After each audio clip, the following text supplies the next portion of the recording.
Here now, come up here and talk to the people. Give one round of applause.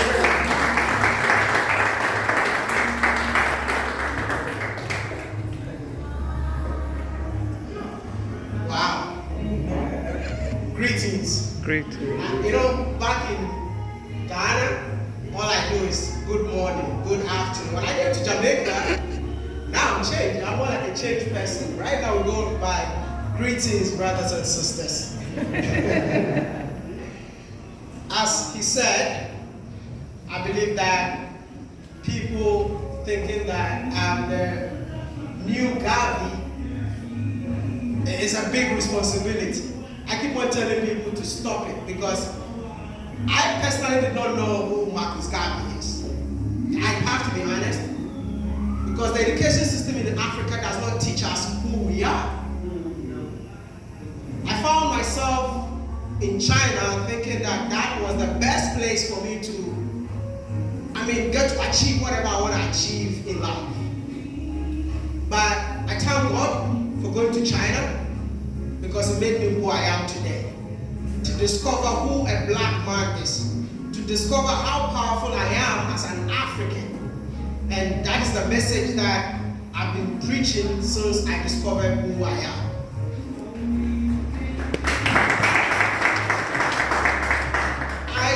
Tell people that I basically don't know what I'm doing.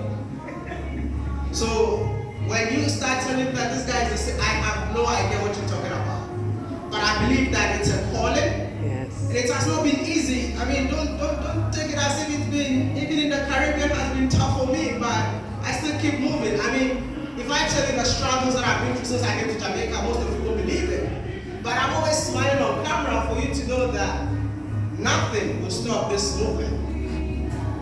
The movement is inspired by Marcus Garvey once again. Personally, like he said, Gary Coleman, when I was in China making Chinese videos, people started calling me Gary Coleman. And I'm like, who is Gary Coleman? So I started researching about who Gary Coleman is, and I found who Gary Coleman is. And not alone. Yeah, you're right. Then when I was in China, I felt like it's about time. It's more like you sleep, you keep on dreaming about Africa. And I was like, how do I get back to Motherland? Because I've made up my mind that I will live and die in China.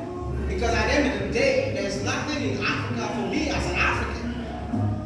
But a young guy, aeronautical engineer, you have to, live your life in China and make the best out of it. So I told my mom, I'm coming back home. At that time, I've lost my dad in 2017. So my mom started shedding tears. Like the juju has finally worked. And my son decided to leave his career and come back to Africa to preach about Africa. Who does that? But I felt like if no one is doing it, there has to be someone. And if that someone has to be me, I have to start it. I know being a pioneer of anything is extremely difficult, but I was happy that when I started this movement, a lot of Africans carry the same movement. So when you go to Africa right now, we have so many young creators that are talking about the beauty of Africa. And if you go to Ghana today, if you go to so many countries in Africa today, there are people that are moving back to the continent because of videos that we've been doing about the continent Africa.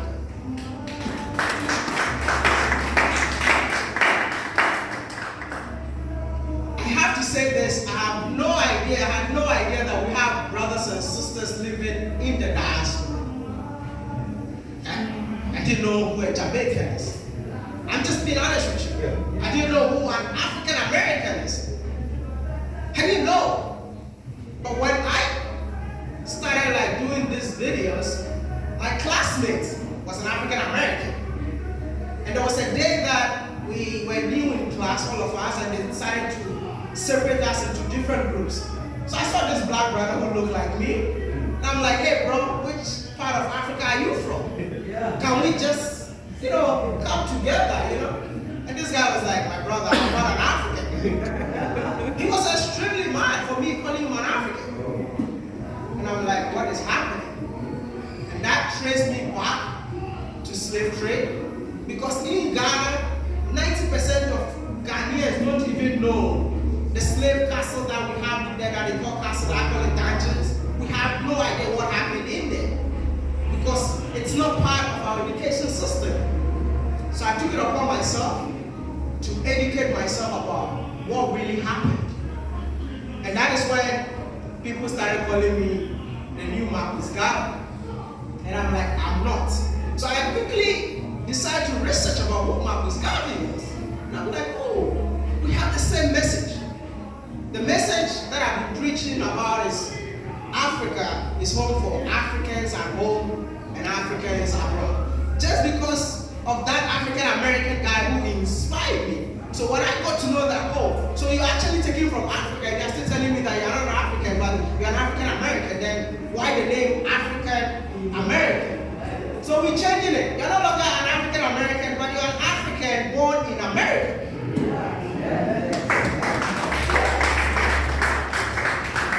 If I am here today, I am African born in Ghana. If you are in Jamaica, you are an African born in Jamaica. I met somebody telling me that I'm not African, I'm Jamaican American. I'm like, pause. We have identity crisis as black people. And this is what I'm telling you. See, I know most of you are not happy to claim Africa. The continent is not perfect. Don't let me tell you that the continent is perfect. But Africa is so proud of you. Because despite the fact that you went through all the struggles to get here, you never forgot who you are as an African. Because I came to Jamaica and I see Ghana here. I see Nigeria here. Maybe you don't know, but I was in Akompon last night. I had to come here because of him. I would have been there by now. But I was having a great time with my brothers and sisters on the mountain.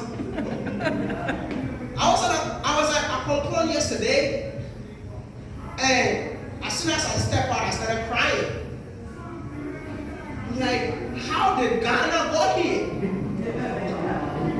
How? Because they left Ghana 400 years ago, but to today, when you go there, that is the only place in Jamaica that I went that is just a replica of Ghana. There's no difference. Like I've been moving around trying to see if I can find cocoa plants. I ate cocoa yesterday in a cocoa. Everything, you know. Do you know you guys call cocoa? There's cocoa.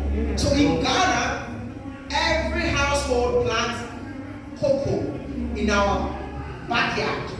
And when you go to a compound, it's exactly the same culture. And I was like, you know what? It's about time for us to bridge the gap. It's about time for us to connect. It's about time for us to know that we are one people, even though we find ourselves here. What I'm doing, I don't know. But what I'm just trying to say is, if I can get support from every black man in this world,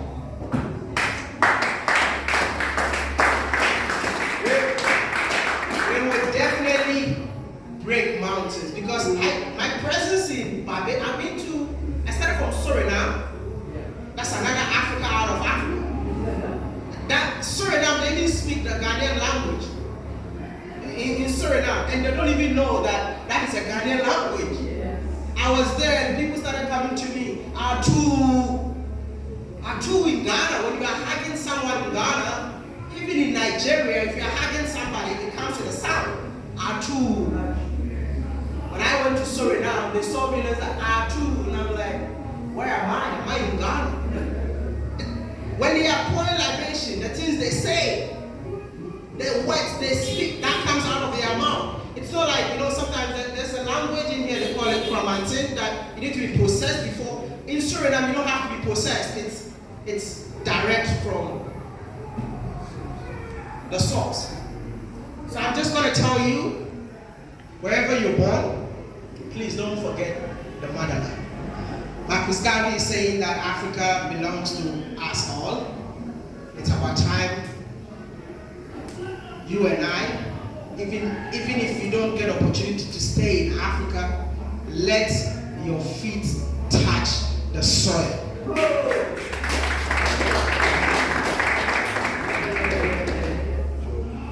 I believe that if you ever do that, your ancestors will be happy wherever they are, because their daughters, their great-great-grandchildren finally returned.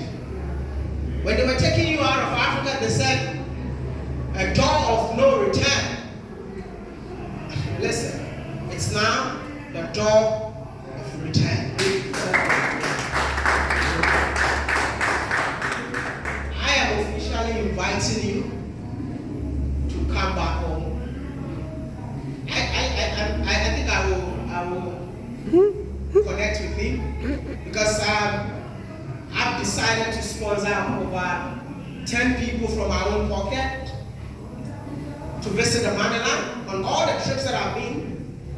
Started from Brazil, Suriname, Guyana, Trinidad, Barbados, and now we are in Jamaica.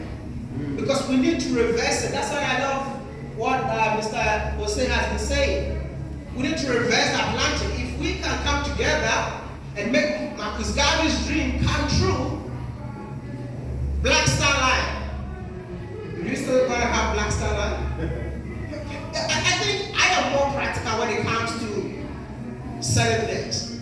We celebrated Marcus Garvey today, but can we let that legacy continue?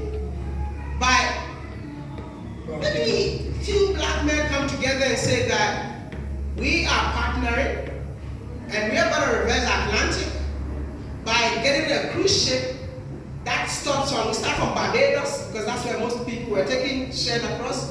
Barbados, we stop by all the islands, we pick you all and back to the Motherland. I believe that Marcus Garvey. You don't think you're the president, right? President of UNIA.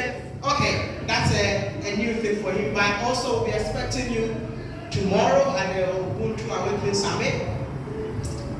I'll be there. I'll be there because of Dr. Hosea. Because I believe that wealth creation is the way to go. I believe in wealth creation, especially generational wealth. I know I'm so young to be talking to you like this, but I woke up one day, I was actually insulted. I did a video in Liberia, having a great time in a resort. Then people started saying that you keep on saying you want to promote Africa, but the resort that you're promoting belongs to a Lebanese man.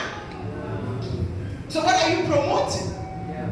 I sat down and I'm like, this guy is right, but I need to prove a point. You know what I started doing? I went back to Africa COVID when everybody was in their rooms. I was not scared I was going to die. I keep on going to black businesses. I went to a hotel that the woman used 4 years to build. And I was like, are you sure you built this by yourself? You black? You African? I asked her so many questions and I put it on camera. I woke up the next morning, the video was everywhere. And guess what? Every African-owned business in Ghana started reaching out to me. I own this business, please come and promote it. So COVID, I was so busy. So I wear my mask, I come to you, and you know the impact of these videos? If you go to Ghana today, there are so many businesses, black-owned businesses, that came out of the videos that I did during COVID, because these guys never believed that as a black man you can start your own business and make it. So this is why I believe that the Ubuntu Summit is very, very important. When we make money as black people, see, I don't have a chain, because I don't want to go back. During slavery, they used to put chains on our ancestors. Now, when we make money, we want to look so cool by going for the chain that was used to enslave our ancestors. Now, that is what makes us cool. But I want to tell you something before I leave. The reason why black people need to start working together is because of your hair. Check your hair, touch your hair. Oh, doesn't have one. Touch your hair. Mr. Tony, you want to touch your hair too? It's gone. We are the only race that our hair grow together. Every other race, the hair grows individually. So they can start their own business and make it. But as Africans, we need that. That is why for someone to come into a black people, conquer black people, he needs to divide them first. Your hair tells you who you are. So it's about time for us to work together as one people. Thank you.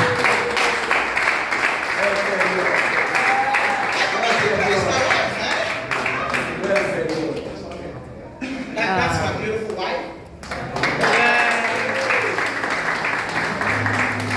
You cannot talk about Pan-Africanism without practice. So, Kwame Nkrumah went to Egypt. I decided to go to Kenya. So my wife is from Kenya. Kenyatta. You want to say something? Hello, good evening. Good evening. I just want to say that I'm so happy to be here. It has been such an experience, and I'm learning a lot every day. What I love most about Jamaicans, compared to other places, I feel like most of them just love Africa. Like you talk to Jamaicans and they tell you Africa is home. You know, I can't wait to go back home, because you have interacted with so many people. And for some people, when you tell them they're African, they feel like you're insulting them. Like, no, you know. But Jamaicans are proud to tell you that I want to go back home. That's where we come from. And I hope to go there one day. So that's so beautiful. And it has been an amazing experience. I'm learning a lot about our history as black people. Also through him, inspires me a lot, just as he inspires the world. And I'm at a point where I'm so proud to be black, and I wouldn't want to have it any other way. I'm learning to embrace myself. I love my skin, I love my hair. You know, as girls growing up, sometimes you think your hair, why do you have this kind of hair? It's hard, it's so easy to detangle. But I'm embracing natural hair. I love my locks. I want them to grow long.